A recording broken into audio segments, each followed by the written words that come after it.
outside and show you. So you can see our boundaries are made of. This is quite common in here. This is the. Oh, did you the garden? Okay, this is the kind of the fence out there, and this is the outside villagers. These are outside. These are my neighbors. So you can see these are neighbors. Yeah, these are outside neighbors. So what goes on here stays in here.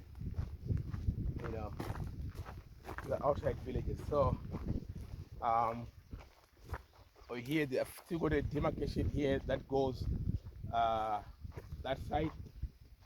So you can actually see where you put an effort in trying to regenerate. You can see the difference.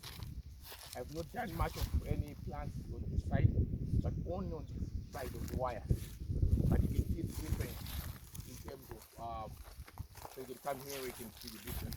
So you can see here, there's a wire that divides this part and this part. But this part is, we've put a lot of effort in trying to regenerate and rebuild and plant more trees in this part. We might end up cutting some of them because there's too many, but let's have a go at them. And then I'll show you the last part. That so I haven't shown you where the garden is, but I will show you.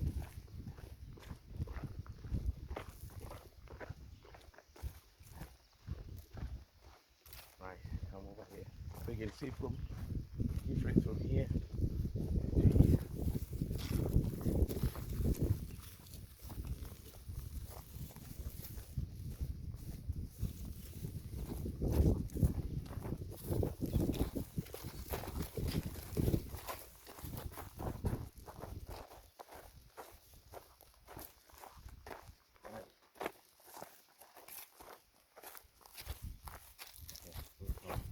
So I'm going to show you. So here, what we're going to do, so if you share up that side, we need more rocks. So we're going to fill more rocks in here, more rocks, and then we put a little bit of cement in the rocks like we've done here.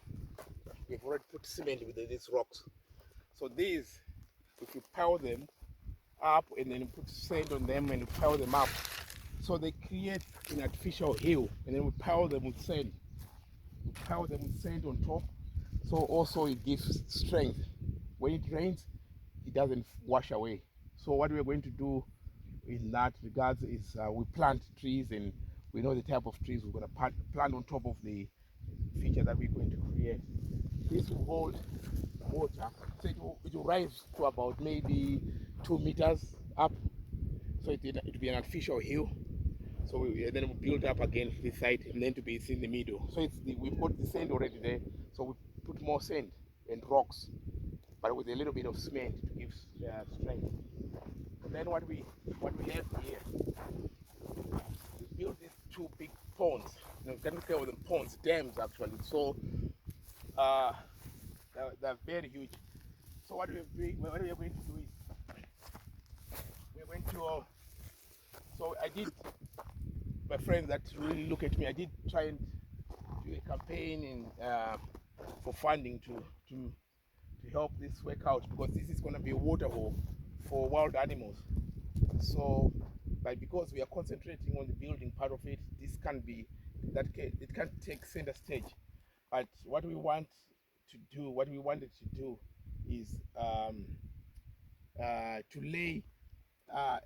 Initially was a dam liner, to put a PVC dam liner on this huge place. But the disadvantages of doing that is when the wild animals come in, they stamp on the plastic, and then we end up removing the whole plastic to put a new one, and that will tend to be expensive. So what we want to do is to put concrete, and then with cement, with the reinforcement underneath, and then we lay it out, and then we build on the sides. This is to keep the water in here, and then put tunnels there for fresh. When we put fresh water, it goes out, and then it goes to the garden, and we have either fish in here or whatever. but the wild animals will come and drink here. So it becomes a water hole. This becomes a water hole that we want to create, and then people can come off from there, from the house, and then you can see the animals here. So we did try a crowdfunding campaign, and that didn't work out. So we have to go to Plan B again and see how we can raise money for this water hole. And yeah, it just needs that. So there are two of them. So this is another one, another water hole. Okay, so there's another water hole there with a bit of within an island there. So the island. So we didn't want to connect them because if we have a problem with the other one, it affects the other one. So we have a problem with this one, but the other one can still maintain to be useful. So we didn't want to link them, but we can always put a connection in something like that. That's not a problem, but to keep them separate is better, so that when we have a problem with that one, the animals can still drink on this side. So that's part of our wider plans of what we want to do next. But one thing that you should know is this was dug by the local people and all manually, digging with shovels. Took so many months to do this job. What we are failing is to finish it, because it now requires a lot of money to do that, in terms of the cement and the reinforcement we need. But in terms of the labor, we have that. What we haven't got is the money to do the final finishing part of it. So we are hoping to have finished it, but we can't. So we have put this on hold, on shelf, while we concentrate on accommodation, and then maybe we might come back to this again. And in terms of fencing, we would also need fence the whole area, because if we don't fence and then we put water here, we have elephants, and also inviting some cannibals like the lions and stuff. They will come here once we put water here, because they always follow where the prey is. So we need to fence just only the part where we need to be, so it keeps everybody safe. So this is the dam. It took us quite a lot of months and months. So you can actually kneel down here and have a look at it, how big it is. Yes, so it can. So not only for wild animals. So we will plant trees that can make people sit out and just relax. You know. So this land was idle, not being used, and nothing was there. So we want to try and regenerate it. That's what we intend to do. So, right, I'll pull up. Okay. And I'll thank you. And let me show you the garden. That will be the last thing of my tour. I'll show you the garden, and you'll see from here. Let me get the place here. You can see what we're trying to do from there. So we're looking at about another year for us to probably make it suitable for visitors. It will take us a year from now. Even, I mean, it's all funding permitting. So that's our main constraint. Advantages that we have is we have people that are there to work, but we haven't got is finance for it. So that's the position we are. But we are going to create the next generation of African villages that can be reduplicated. So given an opportunity, given a chance, this could be taken as a model for other villages to emulate, because development starts from the best of the rural, so the rest of the country can do the same, where we can sustain and make this place a sort of a small micro sort of economy, So let's look at what these guys are doing in the garden.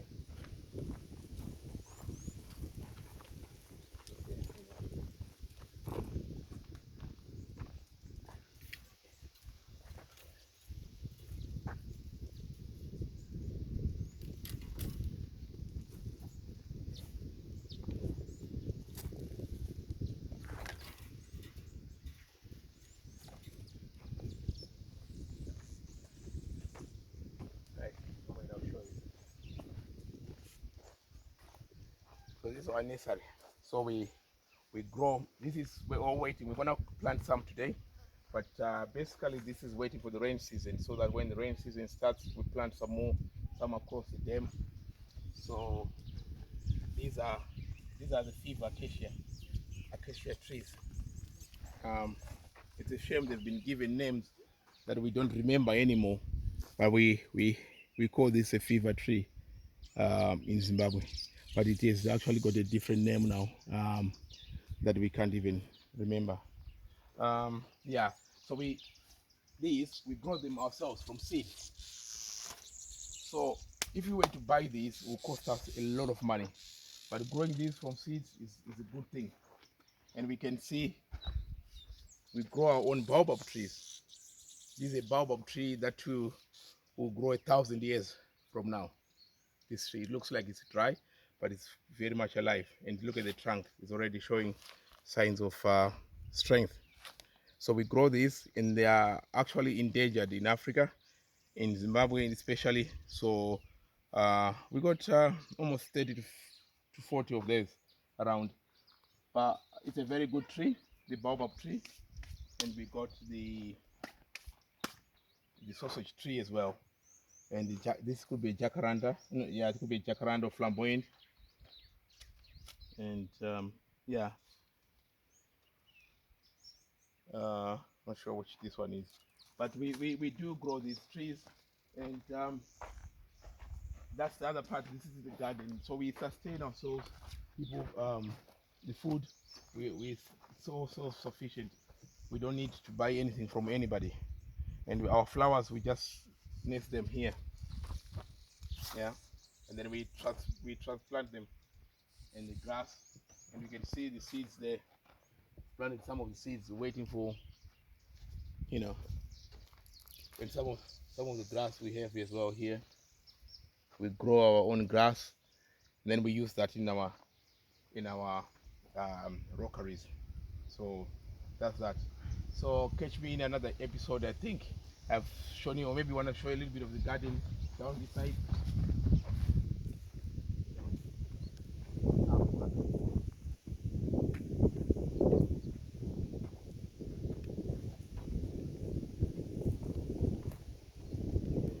Yeah,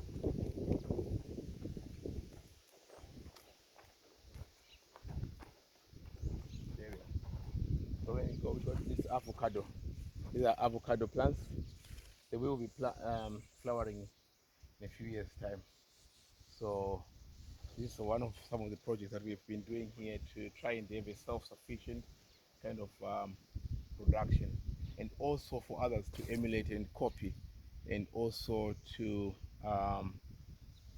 create employment, because we want to create content, we want to create income generation, we want to all those things. We need to do it from the rural areas, so that they can you know, appeal to so many people that are, I mean, going to sleep in a five-star hotel in Victoria Falls, and coming to stay in the village, and then we look after you.